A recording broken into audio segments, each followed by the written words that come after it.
सबसे पहले तो मैं अपने अधिवक्ता साथियों को यहाँ पे आने के लिए, सुनने के लिए बहुत बहुत धन्यवाद देता हूँ कि उन्होंने अपना कीमती समय निकाला है और सुनने के लिए हम यहाँ पे सारे इकट्ठा हुए हैं। और जो लॉ स्टूडेंट हैं इनके लिए तो बहुत ही इम्पॉर्टेंट है कि ये अभी कुछ भी नहीं जानते एक तरह से, भाई प्रैक्टिकल और थ्योरेटिकल बहुत फ़र्क होता है। तो ये एक और इसके बाद मैं अमित जी को कहूँगा कि इन्होंने मतलब एक ऐसा काम शुरू किया है जिससे हमारे अधिवक्ताओं का, हमारे लॉ स्टूडेंट्स का बहुत भला हो रहा है। और इतनी मेहनत, कोई भी काम छोटा सा करिए तो उसके लिए बहुत बड़ी तैयारी करनी पड़ती है। और जिस तरह से दौड़ रहे थे, भाग रहे थे, जिस तरह से लोगों से संपर्क कर रहे थे, तो उससे लगा कि भाई हम लोग थोड़ा थोड़ा समय दें। जो हम लोगों को नॉलेज है, बहुत ज्ञानी तो हम लोग नहीं हैं, लेकिन जितना भी है अपने छोटे भाइयों में, अपने साथियों में बांटेंगे तो उससे अच्छा होगा। तो इसलिए अमित जी को बहुत बहुत धन्यवाद, यहाँ साथी लोगों के लिए बहुत हैं।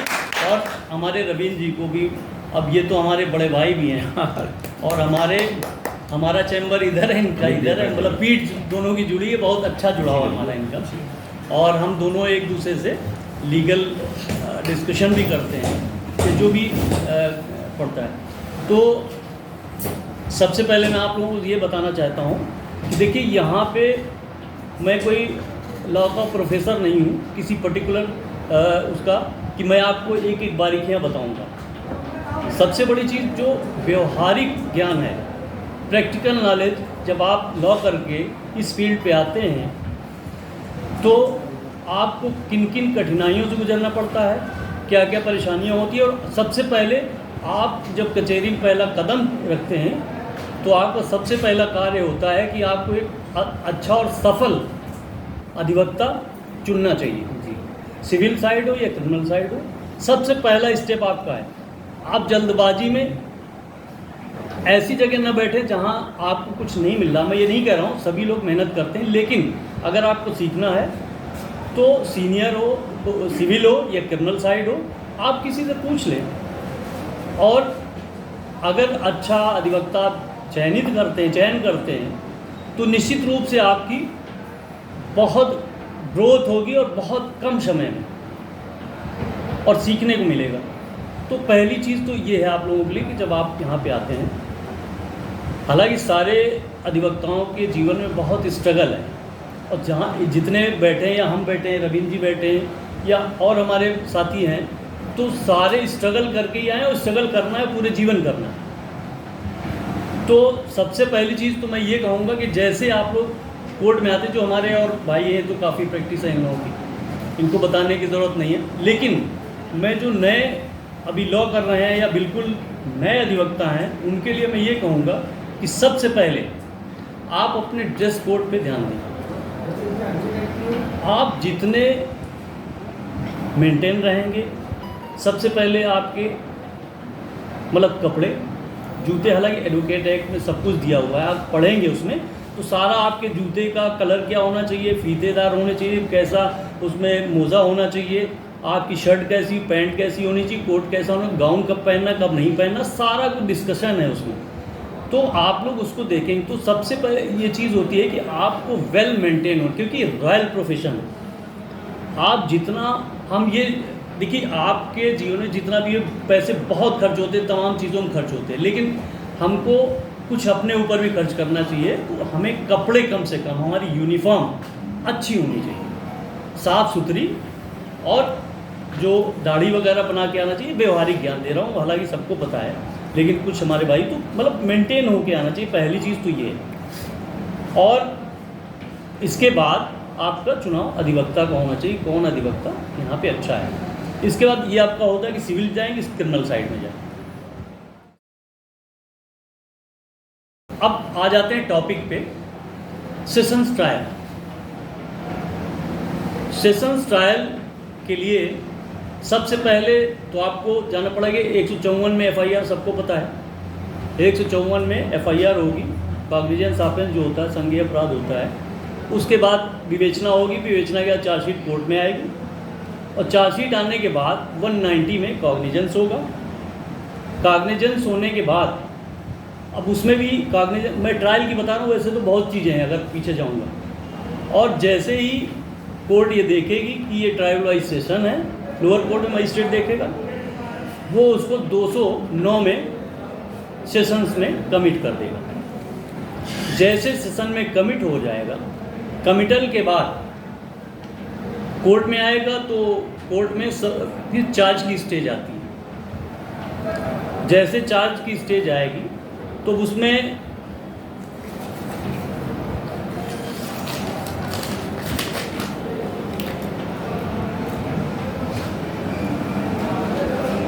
(225) से 237 से आप लोगों ने पढ़ा होगा, और इसमें आप देखेंगे गूगल में बहुत सर्च करेंगे, बहुत चीज़ें मिल जाएगी, लेकिन कुछ प्रैक्टिकल ज्ञान जो उसमें नहीं होंगे वो हम लोग बताने की कोशिश करेंगे, शायद आप समझ पाएंगे। तो 225 से स्टार्ट होता है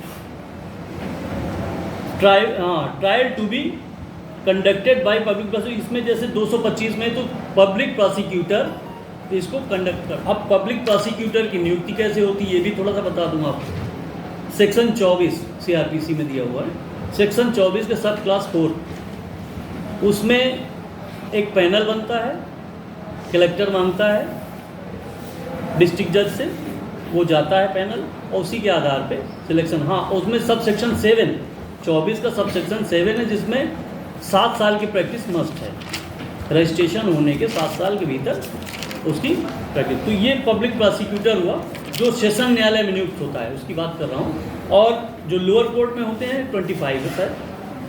तो ये तो हो गया शुरुआत। अब जैसे 225 की बात बताई ना, कि इसका जो विचारण होगा वो लोक अभियोजक करेगा। पहले डिस्चार्ज बता दूं, ठीक है। 227 में डिस्चार्ज की प्रक्रिया है। जब जैसे सेशन में आया तो डिफेंस काउंसिल ये चाहता है कि भाई ये हमारे खिलाफ अपराध नहीं बन रहा है, गलत आरोप पत्र दाखिल किया गया है, तो वो सेशन कोर्ट में वो एप्लीकेशन 227 CRPC में देगा कि भाई मेरे खिलाफ एविडेंस नहीं है और मुझे डिस्चार्ज किया जाए। और अगर कोर्ट सेटिस्फाइड है तो वो डिस्चार्ज की कार्रवाई करेगी। और यदि वो अब आ जाइए 228 में। 228 में ये है फ्रेमिंग ऑफ चार्ज। इसमें आरोप विरचित किया जाता है 228 में। इसमें दोनों पक्ष कोर्ट के सामने आते हैं, प्रोसिक्यूटर और डिफेंस काउंसिल, और न्यायालय के सामने, न्यायाधीश के सामने ये रखते हैं, विचार उनका होता है, सुनवाई होती, तब उनकी राय बनती है जज साहब की। जब हम दोनों पक्ष अपनी बात को रखते हैं, पहले प्रोसिक्यूटर रखेगा, डिफेंस ने अगर, देखिए एक चीज़ और भी है, अगर एप्लीकेशन डिफेंस ने साइड से आई है तो डिफेंस साइड पहले आर्गूमेंट करेगा, ये ध्यान रखिएगा। अगर पब्लिक प्रोसिक्यूटर ने दिया है, प्रोसिक्यूशन से आई है, तो पहले वो ओपन करेगा उसको, ये नियम है इसमें। अब जैसे ही 228 की बात बता रहा हूँ, जैसे ही कोर्ट को ये लगेगा, दोनों पक्षों की आर्गुमेंट सुनने के बाद उसको ये लगता है कि भाई इसमें एविडेंस तो है, तो वो चार्ज फ्रेम कर देगा। ये प्रिज्यूम करेगा, प्रिजम्पशन होगा, उस एविडेंस को देख के प्रिजम्पशन होगा कि ये चार्ज बनने के लायक है और इसमें चार्ज फ्रेम होगा, तो कोर्ट इसमें चार्ज की प्रोसीडिंग शुरू कर देती है। चार्ज फ्रेम होगा, इसमें कोर्ट का प्रिजम्पशन आता है, ठीक है। इसके बाद वो चार्ज बनाएंगे। जैसे ही चार्ज बन जाएगा, फिर काम शुरू होता है पब्लिक प्रोसिक्यूटर का, क्योंकि वो इंचार्ज ऑफ द प्रोसिक्यूशन होता है। वो पूरे जो भी इंटायर प्रोसिक्यूशन की जो भी एविडेंसेस होगी वो पब्लिक प्रोसिक्यूटर ही प्रोड्यूस करेगा, एविडेंस शुरू करेगा। जो भी उसके पेपर्स हैं या कोई डॉक्यूमेंट्स हैं वो सबमिट करेगा प्रोसिक्यूटर, और ओपन केस को करता है। ये इसमें जैसे चार्ज बनता है 230 में डेट ऑफ प्रोसिक्यूशन एविडेंस के लिए पड़ती है। जैसे चार्ज फ्रेम होता है तो 230 में इसमें डेट ऑफ प्रोसिक्यूशन एविडेंस यानी अभियोजन के साक्ष्य के लिए तारीख दी जाती है। और 231 में प्रोसिक्यूटर एविडेंस को प्रोड्यूस करता है ऑनरेबल कोर्ट के सामने।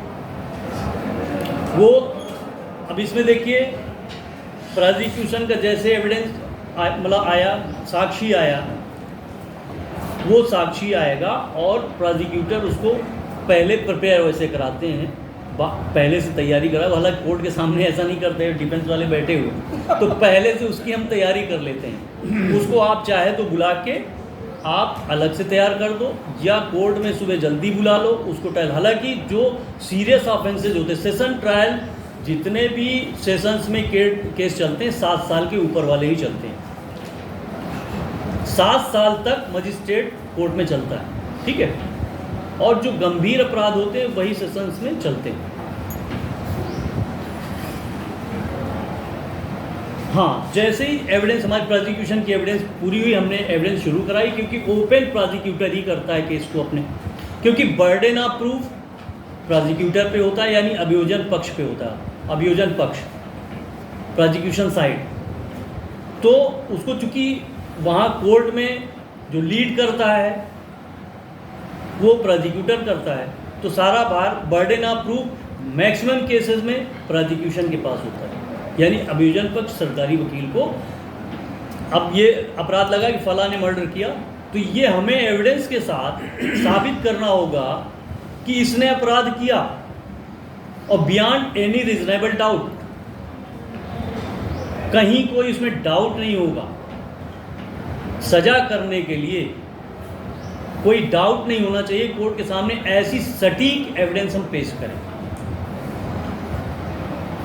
और जैसे प्रोसिक्यूशन की चीफ हो जाएगी, उसको चीफ एग्जामिनेशन कहते हो, तो उसमें एविडेंस एक्ट में है, बाकायदे आप पढ़ोगे, तो उसी में चीफ होगा।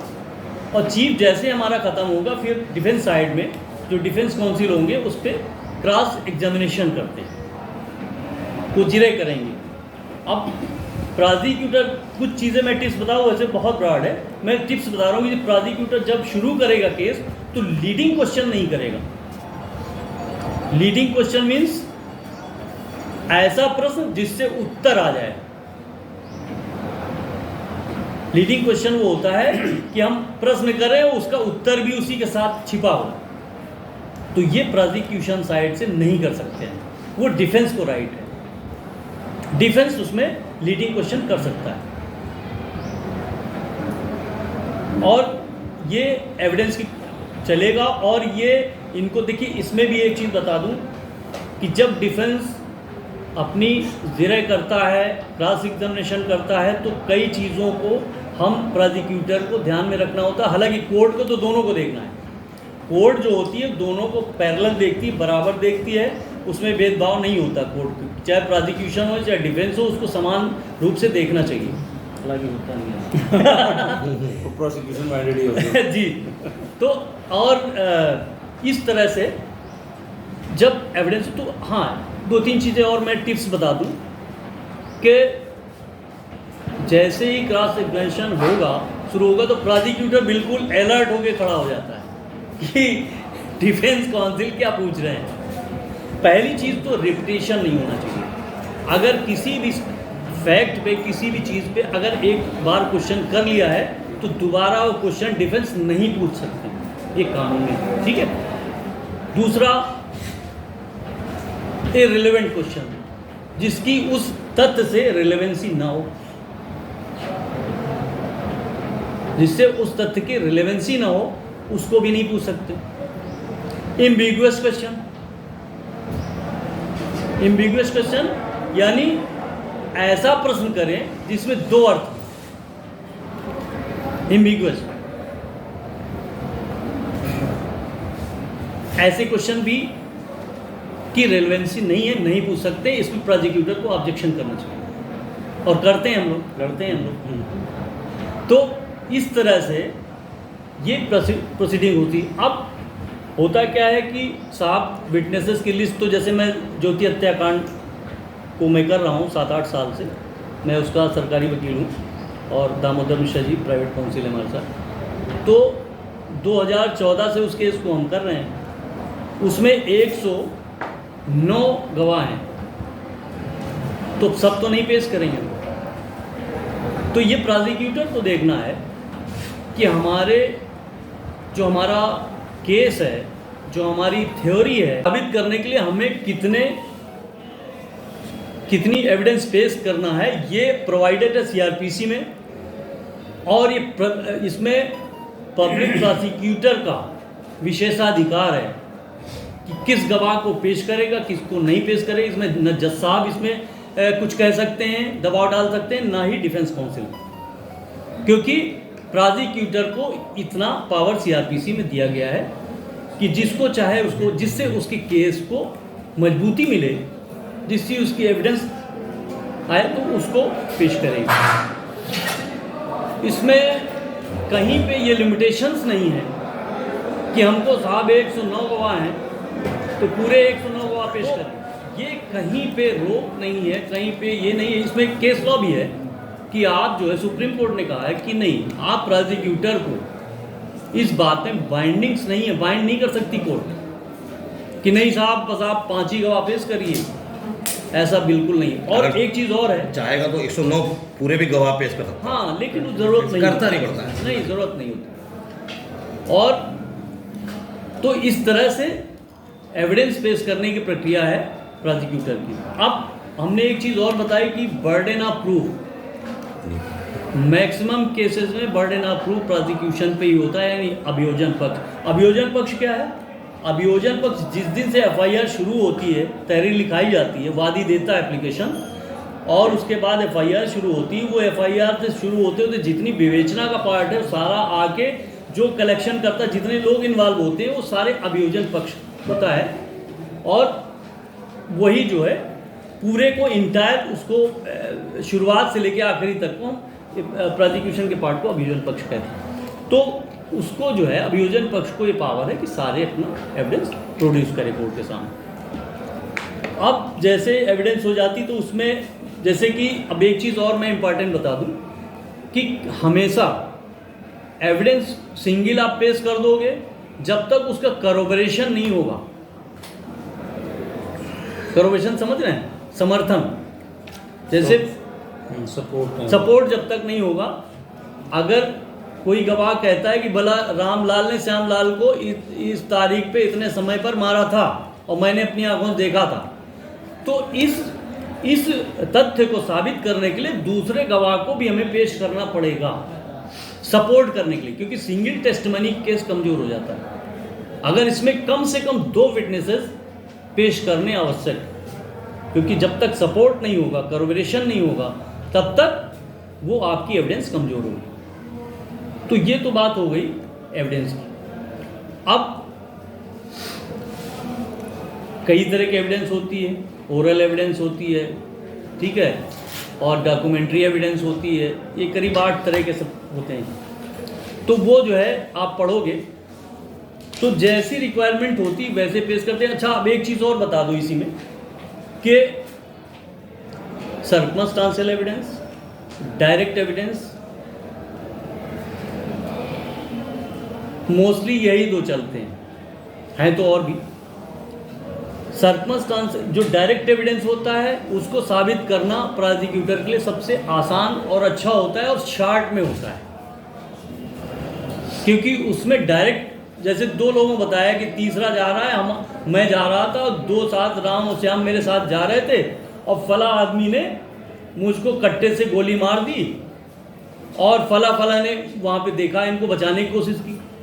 तो जो एविडेंस दे रहा इंजर्ड है या वहाँ पे दूसरा गवाह होगा, तो एक गवाह और वहाँ उपस्थित है, कुल मिला के हम ये कहेंगे कि एक गवाह के सपोर्ट में दूसरा गवाह भी होना ज़रूरी है। तो मतलब डायरेक्ट एविडेंस हो गई जिससे हमने अपनी आंखों से देखा है, मैंने ये घटना अपनी आंखों से देखी, ये डायरेक्ट एविडेंस हो गई। वही ओरल एविडेंस आके कोर्ट में करता है। और सर्कमस्टांशियल एविडेंस में डायरेक्ट एविडेंस नहीं होती है, उसमें हमको सर्कमस्टांशियल जो एविडेंस होती है, परिस्थितिजन्य साक्ष्य, तो उसमें हमें चेन कंप्लीट करनी पड़ती है,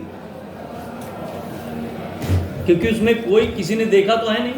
और उसमें सबसे महत्वपूर्ण बात होती है एक last seen witness, circumstantial evidence में last seen witness.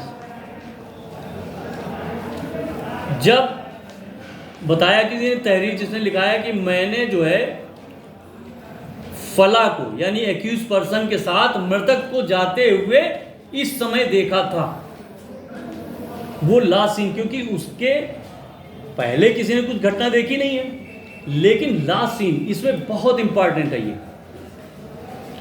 Last seen witness की महत्व है। और जब लास्ट सीन विटनेस हो, उसमें एक और टेक्निकल चीज मैं बताऊंगा आपको कि लास्ट सीन विटनेस में टाइमिंग का बहुत इंपॉर्टेंट है। अगर उन्होंने कहा कि 7:25 पे मैंने इनको मुलजिमान फला के साथ जाते हुए इस जगह देखा था, और उसके घंटे 2 घंटे के अंदर जितने कम समय में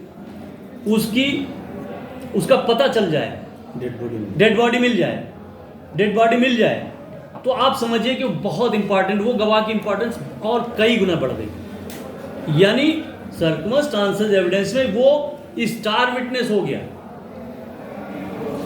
वो स्टार विटनेस है, और उसी के इर्द गिर्द पूरी कहानी घूमेगी। और इसमें एक चीज और बता दूं कि सर्कमस्टांशियल एविडेंस में एक चीज और है, मोटिव। ये डायरेक्ट एविडेंस में मोटिव आवश्यक नहीं है, मोटिव होना चाहिए उसमें भी, लेकिन उसमें आवश्यक नहीं है। पर सर्कमस्टांशियल एविडेंस में बहुत ज़रूरी है। अगर मोटिव नहीं है तो आपका केस स्टैंड नहीं करेगा। ये होना चाहिए फला ने हमसे इतने रुपए उधार लिए थे, मैंने उनसे मांगा, कई बार मांगा, नहीं दिया, फिर बोले कि अच्छा ठीक है आ जाओ घर पे मैं दे रहा हूँ। वहाँ पे वो गया, उसको कुछ खिला पिला दिया, वहीं पे मार दिया। और ये चीज़ तहरीर में अगर लिख दिया कि भाई हम पैसे का लेन देन था, यानी मोटिव आ जाए कि इसकी हत्या आखिर क्यों हुई, उसका रीज़न क्या था, तो ये भी बहुत इंपॉर्टेंट है इस पर। तो इस तरह से सर्कमस्टांशियल और डायरेक्ट का मैं बता रहा हूँ, डायरेक्ट एविडेंस का इस तरह से। तो अब सर्कमस्टांशियल में चेन से चेन मिलाना पड़ेगा। उसकी देखिए होता क्या है, कभी कभी अपराध होता है, उसकी साक्ष्य वैसे नहीं होती, लेकिन परिस्थितियां वहाँ पे मौजूद जो होती हैं वो बताती। जैसे किसी की चप्पल छूट गया, किसी की घड़ी छूट गई, मोबाइल छूट गया, कोई चीज़, अब वो मिलान हो गया कि स्पॉट पे आखिर इसका मोबाइल क्या यहाँ पे, या इसकी चप्पल है, या फला चीज़ यहाँ पे इसी की है, कैसे आई यहाँ। तो ऐसे सर्कमस्टांशियल, ऐसे एक एक करके चेन हम कंप्लीट करते हैं, और जब पूरी एविडेंस हमारी श्रृंखला पूरी हो जाती है, तब फिर उसके बाद फिर आगे बढ़ते हैं। तो ये एविडेंस की बात हो गई। अब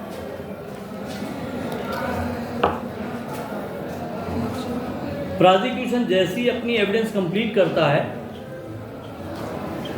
वैसे ही एविडेंस लिखता है कि मुझे अब साक्ष्य नहीं देना, और एविडेंस क्लोज हो जाती है, यानी प्रोसिक्यूशन एविडेंस क्लोज हो गई। इसके बाद मुकदमा 313 में गया। 313 सीआरपीसी आप लोगों ने पढ़ा होगा, वो एक्यूज के बयान होते हैं।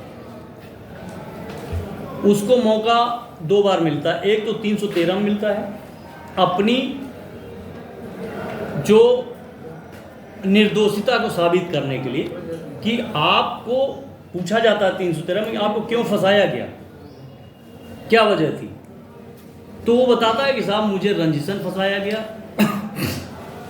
या जो भी अपना वो कुछ भी ले सकता है। इसके बाद 313 कंप्लीट होगा, सफाई साक्ष्य होगी। सफाई साक्ष्य में वो अपनी एविडेंस प्रोड्यूस करेगा,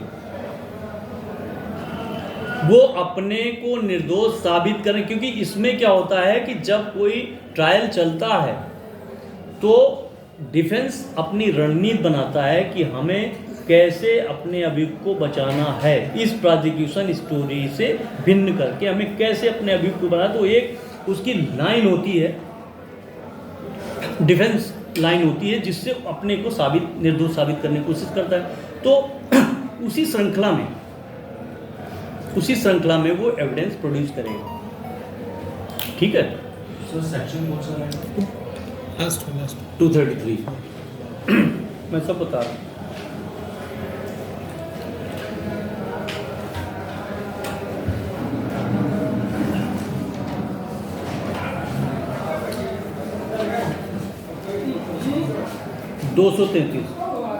और जब ये हो जाएगा एविडेंस, मतलब सब इनका होगा, तो डिफेंस एविडेंस। देखिए एक चीज़ और बता दूं कि जो प्रोसिक्यूशन एविडेंस की वैल्यू होती है वही डिफेंस एविडेंस की वैल्यू होती है। ये नहीं कि प्रोसिक्यूशन ने जो पेश किया बस वही माना जाएगा, डिफेंस का नहीं माना जाएगा। अगर डिफेंस सटीक एविडेंस देता है और हमारे केस को, प्रोसिक्यूशन के केस को वो संदेह की स्थिति में खड़ा कर देता है, सस्पिशियस क्रिएट कर दे, संदेह उत्पन्न कर दे अपनी एविडेंस से, तो मुकदमा दोषमुक्त हो सकता है। तो उसको अपनी एविडेंस देनी होती डिफेंस साइड से। डिफेंस एविडेंस होने के बाद, हाँ, लेकिन इसमें एक चीज़ और भी है कि बहुत से लोग डिफेंस एविडेंस पेश करते हैं और अपने खिलाफ ही कहलवा लेते हैं। तो बहुत सोच समझ के डिफेंस एविडेंस पेश करना पड़ेगा, वरना अगर एक भी उसने प्रोसिक्यूशन के फेवर में बोल दिया तो आपकी एविडेंस झूठी हो जाएगी, प्रोसिक्यूशन की एविडेंस को ताकत मिल जाएगी। तो बहुत एक दुधारी तलवार है डिफेंस एविडेंस पेश करना, एक दुधारी तलवार की तरह है। आपका फ़ायदा भी हो सकता है, नुकसान भी। अगर गवाह जरा सा बहक गया और प्रोसिक्यूटर तेज हुआ, कुछ कहलवा लिया, तो आपका 100% आपके खिलाफ तो जाना ही है। और अगर जैसे वर्मा जी हमारे बैठे ऐसे वकील हुए तो ये तो बचा ले जाते हैं, मुझे पूरा विश्वास है। तो धर्मेंद्र जी तो बता भी देते हैं। अरे नहीं तो सहयोग कर देते हैं। तो सबसे बड़ी चीज़ ये है कि डिफेंस एविडेंस पेश करने में भी बड़ी सावधानी बरतनी चाहिए। अब डिफेंस एविडेंस सारा पेश होने के बाद फिर हमारा आर्गूमेंट होता है 234 में, जो बहस होती है। हाँ, और ये एक चीज़ और है, एक्यूज भी अपना स्वयं गवाही दे सकता है अपने फेवर में। 315 में एक्यूज भी अपनी सफाई में, अपने बचाव में अपनी स्वयं एविडेंस दे सकता है। इसके बाद ये बहस की स्टेज आ जाती है, आर्गुमेंट ओरल करें या लिखित रूप में मेमोरेंडम ऑफ आर्गुमेंट तैयार करें 234 में, और उसको कोर्ट के सामने पेश कर सकते हैं। 235 में कोर्ट इसमें निर्णय देता है। अगर एविडेंस उसको लगती है कि बियॉन्ड एनी रीजनेबल डाउट, ये शब्द नोट कर लीजिए, beyond any reasonable doubt evidence prosecution की होनी चाहिए, कोई भी संदेह नहीं होना चाहिए। अगर उसमें संदेह होता है तो संदेह का लाभ गोज टू एक्यूज्ड। तो इसलिए इस बात का ध्यान रखना चाहिए। आर्गुमेंट अब लिखित में देंगे, तो अगर आर्गुमेंट लिखित में देते हैं, हालांकि इसमें प्रोविजन है नहीं, 301 में प्रोविजन है नहीं कि रिटर्न आर्गुमेंट दी जाए। उस कंडीशन में दी जाती अगर जैसे कि public prosecutor in charge of the case होता है, ठीक है, ये कोर्ट होता है, प्राइवेट काउंसिल अगर इंगेज होता है, प्राइवेट काउंसिल प्रोसिक्यूशन से अगर इंगेज होता है वादी की तरफ से, तो वो प्रोसिक्यूटर को सिर्फ असिस्ट कर सकता है। वो स्वयं न कोई जिरह कर सकता, न बहस कर सकता, न बोल सकता है। वो सिर्फ और सिर्फ लास्ट में मेमोरेंडम ऑफ आर्गुमेंट यानी लिखित बहस प्रोड्यूस करेगा कोर्ट के सामने, और उसकी कॉपी वो देगा। अगर देखिए इसमें ट्रायल में 3 चरण होते हैं। फर्स्ट होता है जब कोर्ट में आता है, चार्ज बना, उसकी प्रोसीडिंग शुरू हुई, और सेकंड होता है 229 CRPC में, जब वो अपने जुर्म को एक कहता है कि मैं दोषी हूँ, अपने जुर्म को मान लेता है 229 CRPC में। Conviction on plea of guilty, दोषी होने के अभिवचन जब वो स्वयं करता है तो कोर्ट उसमें जजमेंट के, ये सेकंड स्टेज है। थर्ड स्टेज है पूर्व दो सिद्ध अगर होता है बंदा, यानी पहले कन्विक्शन हो चुका हो उसको किसी और मामले में कन्विक्टेड हो, तो वो थर्ड स्टेज वो अलग होती। तो दीज आर 3 स्टेजेस।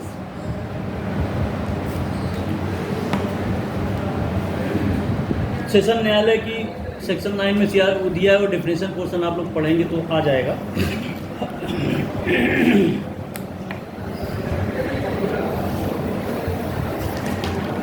अब इसमें एक चीज़ हमने और कहा था कि बर्डन ऑफ प्रूफ प्रोसिक्यूशन पे होता है मैक्सिमम केसेस, लेकिन कुछ केसेस में burden of proof defence side होता है। जैसे 304B, 304B में onus of the proof prosecutor को साबित करना पड़ेगा। Onus of the proof, onus में क्या होता है, 304B के 5 इंग्रेडिएंट होते हैं, उन्हें साबित करना होता है। बर्डन ऑफ ये ओनस होता है, ये उसके ऊपर होता है कि आप कम से कम अब memorandum of appeal private counsel देता है प्रोसिक्यूशन से, धन्यवाद, प्रोसिक्यूशन से, तो वो डिफेंस काउंसिल को हम देंगे। लेकिन 301 CRPC में ये प्रोविजन है कि प्रोसिक्यूटर कोई रिटन आर्गुमेंट कॉपी नहीं देगा। ये आप लोग देख लीजिएगा, कम से कम अपने इन तथ्यों को साबित। देखिए, सबसे पहले आप लोगों को बता दूं कि सेक्शन बहुत से ऐसे जिसमें डेफिनेशन पोर्शन अलग होता है, पनिशमेंट पोर्शन अलग होता है, पनिशमेंट का सेक्शन मोस्टली अलग होता है। सबसे पहले आप लोगों को बता दूं कि सेक्शन बहुत से ऐसे जिसमें डेफिनेशन पोर्शन अलग होता है, पनिशमेंट पोर्शन अलग होता है, पनिशमेंट का सेक्शन मोस्टली अलग होता है, ठीक है। तो आपको अगर अच्छे वकील बनना है तो आपको सबसे पहले डेफिनेशन को अपने तैयार करना पड़ेगा। डेफिनेशन में जो तथ्य होते हैं, फैक्ट्स होते हैं, तत्व होते हैं, किसी भी प्रोसिक्यूटर को अगर वो नहीं जानता है तो आप लोग डिफेंस वाले उसको ऐसे उड़ा देते हैं।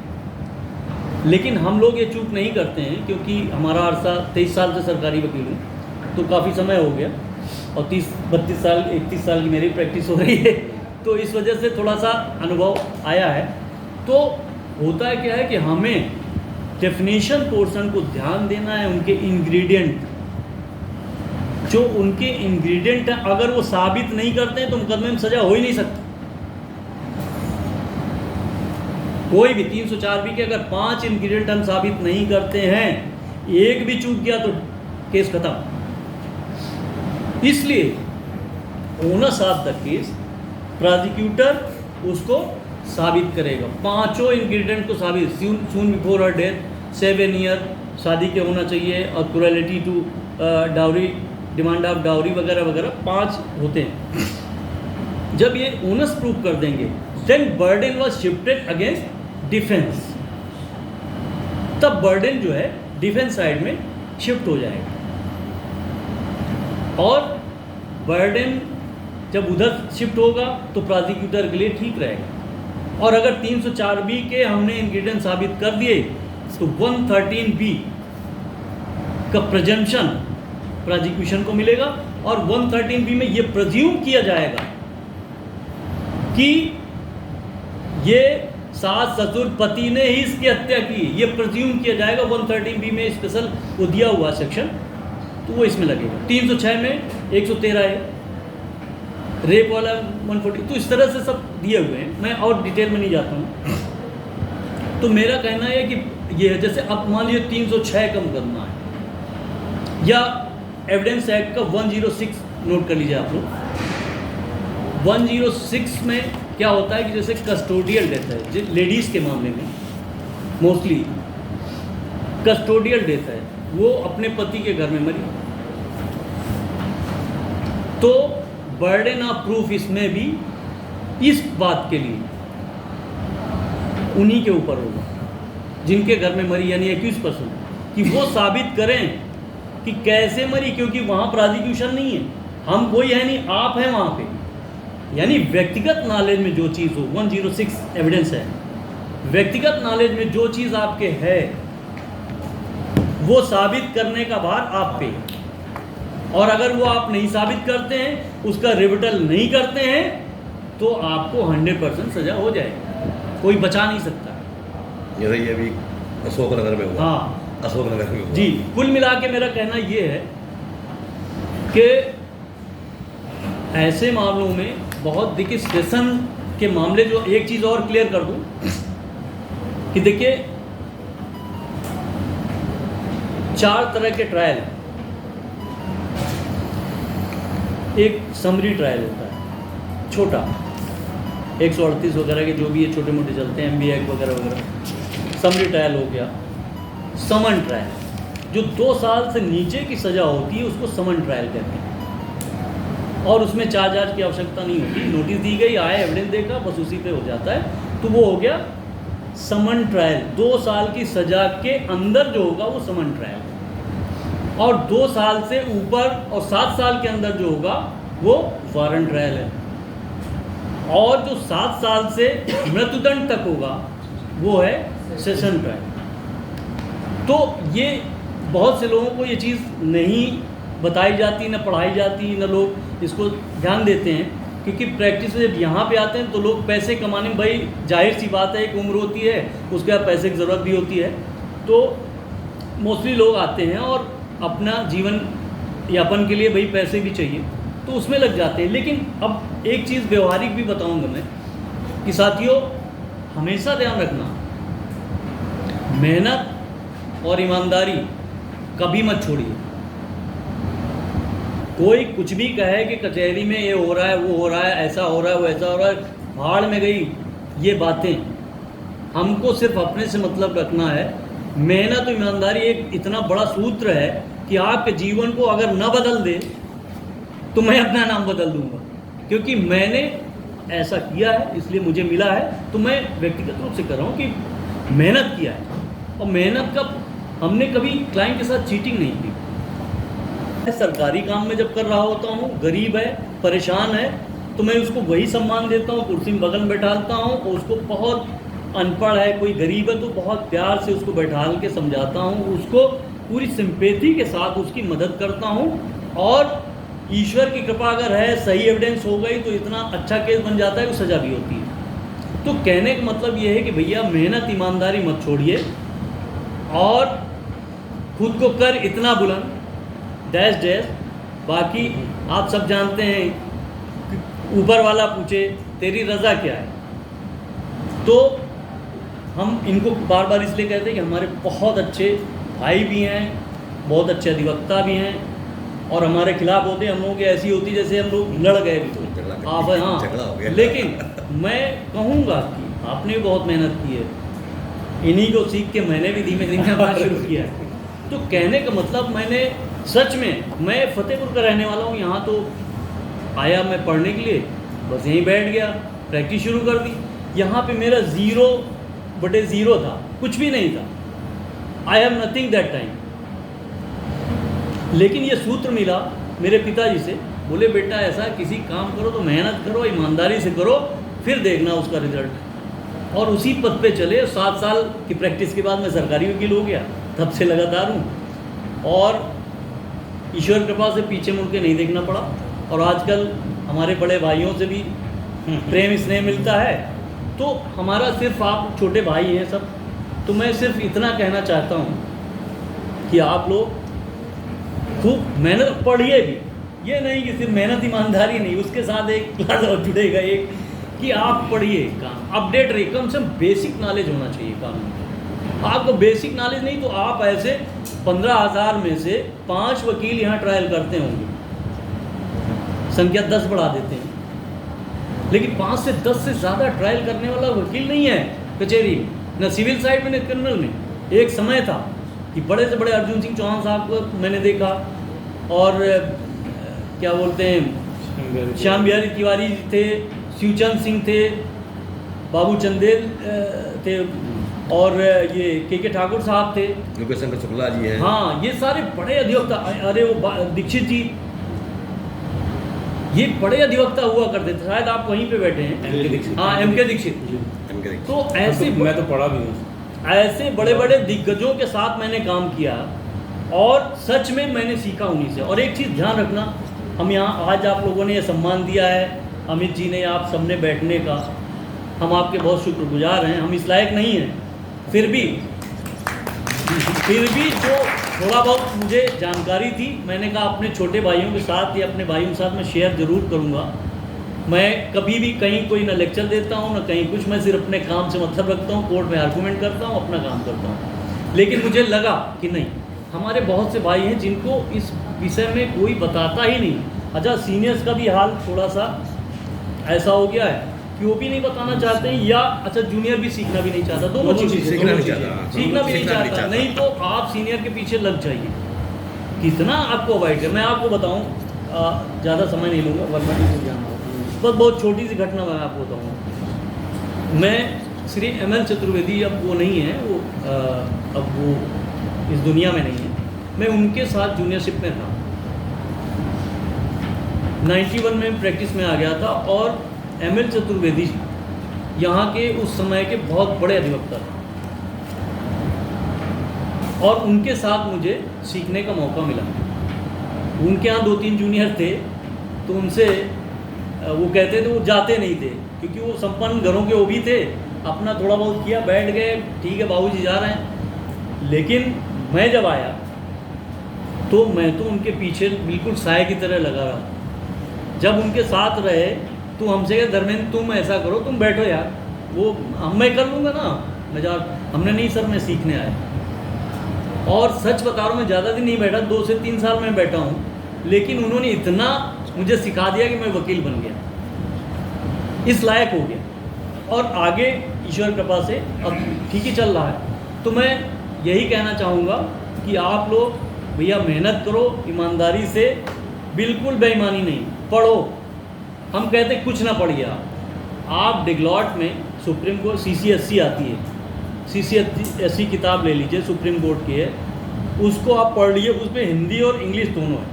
भाई हम लोगों की ना बहुत अच्छी हिंदी है ना बहुत अच्छी अंग्रेजी है, जो बात है CCSC, उसको आप ले लीजिए। उसमें डिग्लॉट है और सुप्रीम कोर्ट केसेस आते हैं, और उसमें अगर आप जजमेंट पढ़ोगे तो ट्रायल तो आप तैयार कर लोगे, बहुत आसान होगा। हाँ, मैं ये नहीं करूँ कि एकदम परफेक्शन आएगा, पूछना तब भी। अच्छा, एक चीज़ और है, क्रिमिनल साइड की जो प्रैक्टिस करना चाहते हैं उनसे मैं बताना चाहूँगा कि भाई 2-3 किताबें हैं, ज़्यादा नहीं है आपके लिए, और सबसे ज़्यादा पैसा इसमें तुरंत है, शॉर्ट पीरियड में। आप IPC CRPC एविडेंस तो है ही, पुलिस रेगुलेशन है, और मेडिको लीगल जूरिस्प्रूडेंस। अगर इसको कुछ, मैं जानता हूँ कि टेक्निकल है, आप सबको नहीं, लेकिन अपने बड़े भाइयों से पूछिए या किसी डॉक्टर से पूछिए, और उसमें ऑनलाइन भी जाइए, प्रयास करिए। तो इसमें इतना अच्छा है, अगर इन 3-4 चीज़ों पे आपने ध्यान दे लिया तो आपसे बड़ा कोई वकील हो ही नहीं सकता कचहरी, दावे के साथ कह रहा हूँ।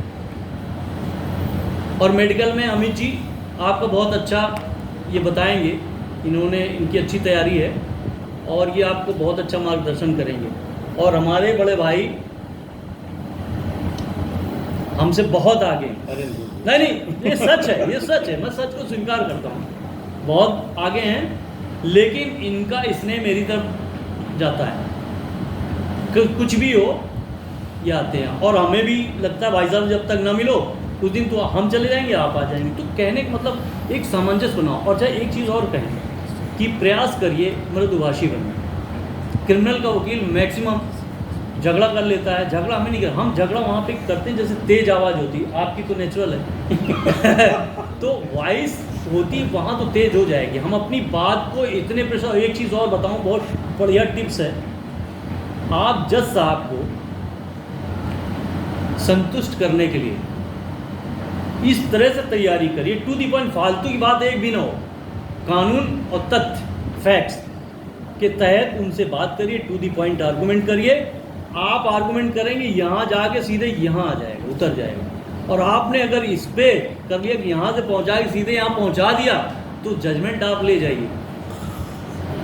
ये आर्ट है। अब वकील की प्रेजेंस आप माइंड अच्छी होनी चाहिए। जब पढ़ोगे, जजमेंट्स पढ़ोगे, आप बेसिक्स पढ़ोगे, मेडिकल पढ़ोगे, सारी चीज़ें जब पढ़ोगे तो दुनिया में कोई ऐसी ताकत नहीं है कि आप, मैं अभी पढ़ रहा था इसमें कि आप पहले अपने में समय दीजिए, आप अपने को तराशिए, फिर आपकी तलाश शुरू हो जाएगी। पहले इस लायक बनाइए। तो भैया जब आर्गुमेंट हमारे इनके बीच में कब हुआ हमारा, थोड़ा सा बता दूं। मैं एडीजे 24 में था प्रोसिक्यूटर, दहेज हत्या की आर्गुमेंट थी, आप मेरे खिलाफ थे, सशक्त अधिवक्ता हैं और मैं अपने आप को 19 समझता हूँ, मैं हल्का फुल्का। तो मैंने भैया कहा कि भाई तैयारी अच्छी करनी होगी क्योंकि रविंद्र वर्मा जी अच्छे अधिवक्ता हैं और अच्छी तैयारी होनी चाहिए। तो मैं यहाँ पे नहीं, घर पे स्टडी करता हूँ, तो वहाँ पे पूरे केस को एक तरफ से पूरा एक पेज, एक पन्ने पे इधर और इधर, उसमें पूरा मेरा ब्रीफ आ जाता है। बहुत मेहनत की थी आपने। पानी पिलाया था। अरे सर, तो उसमें मैंने मेहनत की थी और उसको आपने अप्रिशिएट किया और आज भी अप्रिशिएट करते हैं और ये कहते हैं इस बात को, तो ये बहुत अच्छा लगता है कि जब अप्रिशिएशन मिलता है तो आप इतने अच्छे अधिवक्ता हैं, अच्छे व्यक्ति भी हैं कि उन्होंने उसको अप्रिशिएट किया और कई जगह इस बात को कही तो मुझे भी लगा यार मैं थोड़ा सा ठीक हूँ लगा है। मैं समझता हूँ कि अपनी प्रैक्टिस में सिर्फ शायद कोर्ट में 3 या 4 पब्लिक प्रोसिक्यूटर ऐसे हैं जिनके लिए मैं थोड़ा सतर्क रहता हूँ। बाकी तो चल जाता है, बाकी चल जाता है। 3-4 ऐसे हैं जिनके अलर्ट रहना पड़ता है कि अगर हम कहीं फिसले तो गए। तो क्वेश्चंस स्टार्ट करें, टाइम आपका बस। हाँ देखिए, एक चीज़ और बताएं, कानून के विषय में आप पढ़ोगे आपको सब मिल जाएगा, मीडिया में सब कुछ। हम लोग बस आप जनरल क्वेश्चन कोई करिए, बता दें। जनरली चार्ज के कितने दिन बाद ट्रायल शुरू होना चाहिए जनरली? नहीं, इसमें कोई टाइमिंग नहीं होती। नेक्स्ट डेट से, नेक्स्ट डेट जो कितने दिन में ना शुरू हो तो ऐसा कुछ नहीं। नेक्स्ट क्वेश्चन है, अगर गवाह ट्रायल के लिए ना आए तो क्या होगा? उसके सम्मन जाएगा, प्रोसीजर सम्मन होगा, वारंट होगा। लेकिन अगर वो हॉस्टाइल हो जाएगा तो उसे पेश करना ही ठीक नहीं है। हाँ, अगर इसलिए नहीं आ रहा है कि हमें गवाही देनी नहीं है तो फिर ठीक नहीं है, वो रिस्की है। अच्छा सर, हीनियस क्राइम में भी क्या कोई टाइम बाउंड है कि इतने दिन में ट्रायल कंडक्ट? नो, कोई लिमिट नहीं, कोई टाइम लिमिट। देखिए, टाइम बाउंड ना इन्वेस्टिगेशन है ना ट्रायल। बस सिर्फ जेल में हो तो इन्वेस्टिगेशन रिस्ट्रिक्शन होता है, जेल में ना हो तो 6 साल करोगे। तो जेल में है तो क्या ट्रायल रिस्ट्रिक्टेड होगा? तो 60 नहीं, ट्रायल नहीं, ट्रायल रिस्ट्रिक्टेड नहीं होता है, लेकिन हाई कोर्ट से डायरेक्शन चार्जशीट दाखिल करने के लिए अगर जेल में है तो 60 डेज। नहीं, वो ट्रायल में पूछ रहे हैं, ट्रायल में कोई रिस्ट्रिक्शन। अच्छा, 90 डेज जेल में। हाँ, 6-8 साल से लोग जेल में पड़े, डाउरी डेथ, उसमें कोई रिस्ट्रिक्शन। देखो एक चीज ये होता है, बस हाई कोर्ट से डायरेक्शन बेल के टाइम पे हो जाता है कि बेल नहीं देंगे, 4 महीने में ट्रायल करो, ये हो जाता है। अदरवाइज नॉर्मली कोई एज पर लॉ नहीं रिस्ट्रिक्शन। सर, क्या क्रॉस एग्जामिनेशन में अभियुक्त एक से ज़्यादा वकील रख सकता है, और रख सकता है तो क्या सभी को क्रॉस करने का मौका मिलेगा? ऐसा नॉर्मली होता नहीं है, कोई तो एक लीड करता ही है। देखिए, अगर अलग अलग एक्यूज हो तो बात अलग है, वरना कोर्ट परमिट नहीं करेगा। नहीं, देखिए मैं उसका क्लियर करूँ। देखिए ऐसा, अगर एक वकील के 3 अधिवक्ता हैं तो जिस बिंदु पे पहला वकील जिरा कर लेगा दूसरा नहीं करेगा। जैसे कि मोटिव पे एक कर रहा है, एक कर रहा है एविडेंस में और एक कर रहा है मेडिकल पे, इस तरह से डिवाइड कर लेंगे तब कर सकते हैं। सेम पॉइंट पे तीनों नहीं कर सकते। सेम पे नहीं कर सकते, ट्रायल पे और एक ही तथ्य पे, एक चीज पे, जैसे मोटिव सपोज, दूसरा क्वेश्चन ही नहीं आया। हाँ, वो एक हो गया ना कि आप इस पार्ट में बांट के कर लेते हैं तो वो तो चल जाएगा, बाकी इसमें कोई ऐसा नहीं। जी सर, अगर न्यायालय के बार बार सम्मन करने पर भी वादी एविडेंस के लिए बयान देने आ ही नहीं रहा है, NPW भी हो गया, नहीं आ रहा सर, उस स्टेज पे क्या उसके एविडेंस क्लोज हो ही जाता है? अगर ट्रेसेबल ना हो तो बात अलग है, ट्रेसेबल है तो आ ही जाता है। अगर वो है दुनिया में कहीं तो आ जाएगा, तो आना ही पड़ेगा। ट्रेसेबल वही सर ने कहा हो नहीं पा रहा, तब क्या करें? अगर है ही नहीं तब फिर तो क्लोज करनी पड़ेगी, तो क्लोज करना पड़ेगा। नहीं, उसकी देखिए, उसके लिए हम लोग क्या करते हैं, उच्च अधिकारियों को, पुलिस अधिकारियों को, प्रशासनिक अधिकारियों को मैं लेटर लिखता हूँ, हम लोग प्रोसिक्यूटर, कि भाई ये गवाह नहीं आ रहा है और अगर आप इसको इस तारीख में प्रोड्यूस नहीं करते हो तो कोर्ट जो है नो एविडेंस में केस छोड़ देगी, तो मुक्त हो जाएगा। जैसे लिखते हैं वो लग जाते हैं तो ढूंढ के लिए आते हैं। नहीं तो उनको भी जवाब देना पड़ता। जवाब देना पड़ेगा। क्यों तो नहीं हम लोग अपना पल्ला झाड़ लेते हैं, लेटर लिखते हैं। लिटरली अभी मेरे मजबूरी है, पास सही है, मजबूरी है। एक रेप का केस चल रहा है जिसमें जो विक्टिम लड़की जो है वो नहीं आ रही। 4 साल से नहीं आ रही नहीं आ और रही। रिपोर्ट आ चुकी है, ट्रेसेबिलिटी पता नहीं कहाँ गई। वही कलाम होना। हाँ, उसको पता ही नहीं कहाँ। कलाम होना। अब और जज की किसी की हिम्मत क्लोज करने नहीं पड़ रही है, जबकि इतनी रिपोर्ट आ गई कि ट्रेसेबल नहीं तो क्लोज करनी तो चाहिए, लेकिन वो कहते हैं साहब रेप का केस ऐसे देखिए ऐसे कैसे करते हैं? एक चीज़ और क्लियर कर दूँ।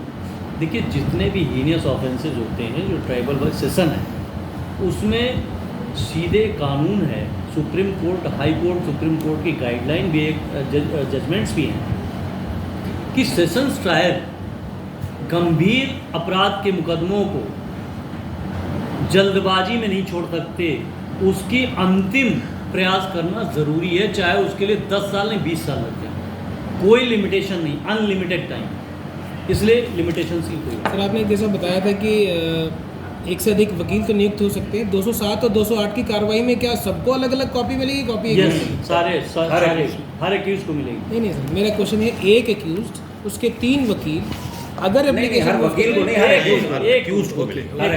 5 है तो 5 को एक्चुअली ये व्हाट्सएप पे क्वेश्चन साइंस ने पुटअप कर रहा है कि हाँ, वो- ठीक है सही है। 5 है ठीक है। तो 5 को अलग सेट। हाँ, सर एक रिफ्रेशिंग मेमोरी क्या चीज़ होती है? फाइल देख कर फाइल देख के 158-59 में दिया हुआ प्रोविजन कि आप जो है जब वहाँ पे कोर्ट पे आएगा विटनेस रिकॉर्ड बेस्ड पे होता है नॉर्मली। रिकॉर्ड बेस पे वो रिफ्रेश करेगा क्योंकि याद रहता नहीं है। कितनी बार रिफ्रेशिंग मेमोरी कर सकते हैं? नहीं, एक बार करेगा और क्या, एक बार एविडेंस में आएगा एक ही बार करेगा, या जब भी आएगा तब करेगा अगर एविडेंस कंप्लीट नहीं हुआ है, कंप्लीट हुआ है। रिकॉर्ड से रिलेटेड होता है नॉर्मली, तब जरूरत हाँ। पड़ती है कि देखे मैंने कैसे, अब कोई हाँ। वॉल्यूमिनस रिकॉर्ड है, अब उसमें कुछ पूछ दिया आपने तो मुझे देख के बता पाएगा, याद थोड़ी होगा। सर आपने जैसे कहा कि 7 साल से ऊपर सेशन ट्राइबल के मुकदमे आते हैं, हाँ। 420, 67, 68, 71 का एक सेक्शन है 467। हाँ बिल्कुल, Live हाँ। imprisonment तक। हम जानते हैं कि ये क्वेश्चन आएगा। 467 लाइफ इम्प्रिजनमेंट है। देखिए ऐसा है, ट्राइबल बाई वो है, उसको जब ट्रायल करेगी सीएमएम कोर्ट को ही पावर होगा, सीएमएम कोर्ट जब इसको ट्रायल करेगा तो ट्रायल के समय जब इसमें एविडेंस कलेक्ट कर लेगा और ये लगेगा कि सजा वाला केस है तो भेज देगा, कमिट कर देगा, सेशन भेज देगा। सेम एज कैपिटल पनिशमेंट पे पीरियड परमिशन चाहिए होती है। प्रियर परमिशन, यस, परमिशन के लिए भेजेगा कि भाई ये मेरी पहुंच के बाहर है, आप इसमें कुछ करिए। जैसे कि डेथ पेनाल्टी में जब तक उच्च न्यायालय कंफर्म नहीं करता है तब तक डेथ पेनाल्टी। सर जैसे जनरली रेप विक्टिम के केसेस में होता है कि वो लड़की या वो महिला इतनी डरी हुई होती है कि बीच न्यायालय में सर नहीं दे सकती एविडेंस, उसके लिए क्या प्रावधान? कैमरा प्रोसीडिंग्स, कैमरा प्रोसीडिंग, तो उसके क्रॉस एग्जामिनेशन भी कैमरे में? यस, पूरी प्रोसीडिंग कैमरा प्रोसीडिंग, सारी कोर्ट खाली करा ली जाती है। कोई नहीं रहेगा, सिर्फ दोनों तरफ के वकील रहेंगे, जज रहेंगे और विक्टिम। सर क्या ऐसा कोई केस कभी कानपुर सब में में? होता है। हाँ, मैंने बहुत सब में से नहीं किए होता। हैं। मैं ऐसा स्पेशल जज जब फास्ट ट्रैक कोर्ट में मैं था तो उसमें CAW के ही केसेस थे, क्राइम अगेंस्ट वुमेन के थे, जिसमें रेप केसेस थे और 304B के मुकदमे थे, बल्क में थे, पूरे शहर के थे। डॉक्टर AK सिंह जज थे तो उन्हीं के साथ में था, तो पूरे शहर के 700-800 ST हमारी कोर्ट में थी। तो उसमें वो तो नॉर्मली होता है कैमरा और नॉर्मली ये होता है कि डिफेंस काउंसिल रिक्वेस्ट कर लेता है तो और फिर उसको माना जाता है। अब ये होता है कि डिफेंस काउंसिल भी राजी, प्रोसिक्यूशन काउंसिल भी राजी, गवाह भी राजी, चलने तो आपने ऐसा बताया कि सर कि एक्यूज जब कन्फेशन कर लेता है तो 229 CRPC में जो आपने बताया, क्या ये एप्लीकेशन वो रिटर्न देना जरूरी है या वर्बल पे भी हो सकता है? एप्लीकेशन ही दी जाती है नॉर्मली। नहीं, मोस्टली कोई भी चीज़ अगर कहेंगे तो आपको लिखित में ही देना पड़ेगा, वर्बल नहीं मानते हैं। सर क्या उस समय उसे कसम दिलाई जाएगी? नहीं, कसम की कन्फेस कर रहा है, कसम क्या है? कन्फेशन में वो तो नहीं हो सकता है किसी के दबाव में कर रहा हो सर। नहीं। और एक चीज़ और वो सुन तो लो, पहले कोर्ट सेटिस्फाई कर लेते हैं। एक चीज़ और सुन लीजिए, अगर कन्फेशन करता है तो उसकी कोई अपील नहीं है, भी नोट कर लीजिए, बहुत इंपॉर्टेंट। फिर अपीलेबल नहीं हो, फिर अपीलेबल नहीं, अगर उसने जुर्म इकबाल कर लिया तो अपीलेबल नहीं, कोई अपील नहीं। एक और चीज़ होती है जनरली पुलिस अरेस्टिंग कागजों में दिखाती है कुछ और होती है कुछ, उसकी रेलेवेंसी अगर हम वीडियो रिकॉर्डिंग से प्रूव कर ले कि मैं आज नोएडा में था और मेरी अरेस्टिंग कानपुर से कैसे दिखाई जा सकती है, उसकी क्या होगी ट्रायल के समय? एलिबाई के विषय में नॉर्मली अब ये चीज़ डिफिकल्ट हो गई है। पहले जब हाथ से केस डायरी लिखी जाती तो शाम को बैठ के 3 दिन की लिख डाली, अब नहीं होता, अब सब टाइम में पड़ा होता है। लेकिन सर अगर हमारे पास एविडेंस आ जाए तो उसकी रेलेवेंसी क्या बेनिफिट होगा, benefit if arresting is wrong? और क्या, एक्यूज साइड को जाएगा, कोई भी डाउट होगा उसका फायदा एक्यूज साइड को। अरेस्टिंग क्या केस पे इफेक्ट डालेगी सर? है रॉन्ग अरेस्टिंग क्या केस के फेट पर इफेक्ट डालेगी? अगर अरेस्टिंग रॉन्ग करी गई है तो केस के भविष्य में बहुत कोई ज्यादा असर नहीं, ना, उसका बहुत ज्यादा केस के फैक्ट्स और मेरिट ऑफ फैक्ट नहीं। एक चीज और हम बता दें, देखिए इरेगुलरिटी और इलीगलिटी दोनों दो फर्क चीज़ें है। हैं। तो इरेगुलरिटी अगर है तो वो कोई भूल नहीं है, केस तो हल नहीं इलीगलिटी होगा। अगर है तो वो जो है वो मानी वो जाएगी। मान्य नहीं है। ये बहुत इंपॉर्टेंट चीज़ ये है। तो अक्सर होता है कि बुला के थाने पे 3 हाँ। दिन तक बिठाए रहे, उसके बाद अरेस्ट दिखाई भेज दिया। बैठे तो 3 दिन से थे। सर अरे वो तो एक सब क्वेश्चन ये है कि जब दोनों पार्टी में से कोई नए साक्ष्य को पेश करता है तो क्या इसकी पीरियड परमिशन कोर्ट को दी जाती है और विपक्षी को कॉपी देना मैंडेटरी है? नहीं समझा नहीं, फिर से कुछ अगर कोई ऐसा साक्ष्य जो नया हमें मिल गया, जैसे जनरली मूवीज में देखते ट्रायल ये के मिल चलते गया, ही ना, ट्रायल के ड्यूरिंग दौरान।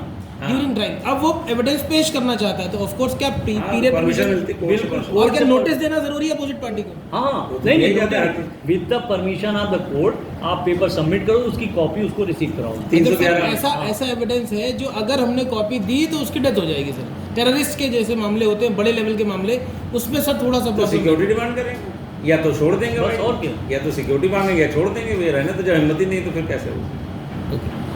सर एक और क्वेश्चन है इसमें, ये हो सकता है कि आप पहले से सिक्योरिटी मांग लें कि हम जो कोर्ट में प्रोड्यूस करने वाले हैं उससे हमारी तो जान को खतरा नहीं हो जाएगा, जान चली जाएगी। मतलब नोटिस मैंडेटरी सर। हाँ notice.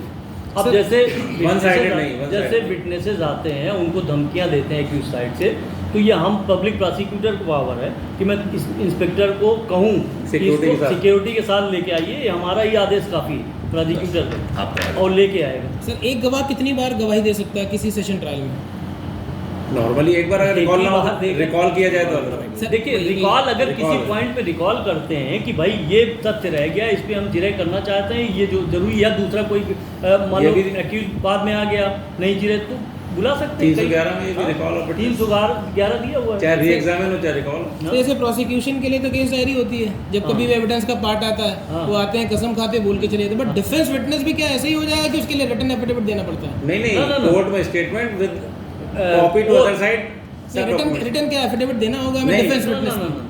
Sir, oral oral- evidence आएगी, oral। ओरल एविडेंस आएगी, ऑनोथ होगी। एक चीज आप और उसकी ये समझ relevancy लीजिए, वैसी होगी जो section 2 of evidence act specifically says that affidavit is no evidence. बस एफिडेविट एविडेंस मानी ही नहीं नहीं, जाती, वो कहीं भी नहीं मानी ना, जाती ना। किसी भी जुडिशियल प्रोसीडिंग ना, ना। वो सेक्शन 2 एविडेंस एक्ट में पहले ही लिखा हाँ, वो है नहीं कि मानी। Affidavit is not an evidence. वो बिल्कुल। एविडेंस नहीं है, वो आपस की आप लिखापढ़ी करके रखे रहो, कुछ कोर्ट में लिखा रहे हो, कोर्ट में कोर्ट में। नहीं। जी। सर लास्ट क्वेश्चन ये है सर, अगर ड्यूरिंग ट्रायल किसी एक्यूज की डेथ हो जाती है तो क्या मुकदमा इमीडिएट बंद हो अबेट जाएगा? हो जाता है, उसके अगेंस्ट सिर्फ, अगर उसी- और लोग हैं तो चलता रहे। अवेट होगा उसी के खिलाफ। उसके अगेंस्ट डेथ की वजह से अबेटमेंट ऑफ प्रोसीडिंग्स का ऑर्डर कोर्ट से ऑलमोस्ट जितने व्हाट्सएप पे क्वेश्चन आए थे हो गए।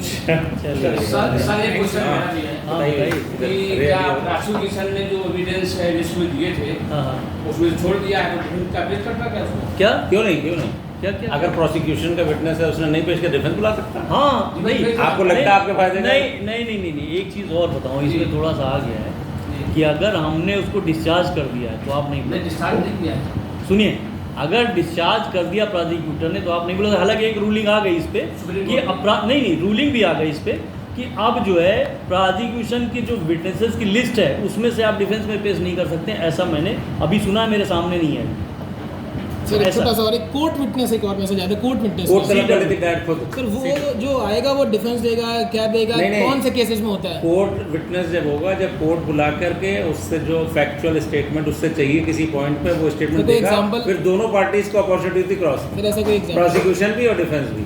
ऐसा कोई एग्जांपल? नहीं, सपोज मैं बता रहा हूँ, सपोज कोई मुलजिम की डेथ हो गई ड्यूरिंग ट्रायल, किसी एक्यूज की डेथ हो गई या किसी गवाह की डेथ हो गई, तो उसमें क्या होता है, जैसे पता चलता है कि इसकी डेथ हो गई है तो उसके लिए पुलिस रिपोर्ट मंगाई जाती है कि भाई ये सही कह रहा है कि गलत, तो थाने से रिपोर्ट मंगाती है कोर्ट और उसमें लिख के आता है, कई गवाह वहाँ होते हैं मोहल्ले के, उनके घर के, और डेथ सर्टिफिकेट भी होती है कि भाई इनकी डेथ हो गई है।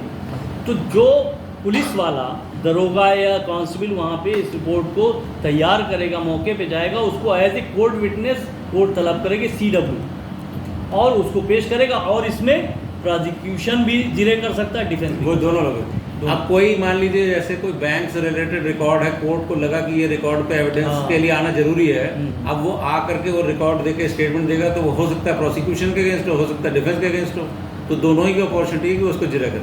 हो सकता है वो आकर के बैंक का विटनेस आकर प्रोसिक्यूशन का केस सेटल कर जाएगा। सर, एक हमारा क्वेश्चन ये है, भाई बाकी भाईजान ने मुझसे पूछे कि हमको किसी ने रात में गाली दी, हमने फोन में रिकॉर्ड कर लिया, ठीक है। उसकी CD बना ली, दरोगा जी को दी, उन्होंने मुकदमा दर्ज कर लिया। और मुकदमा दर्ज होने के बाद मेरी गवाही हो गई, मेरी पत्नी की हो गई, ठीक है।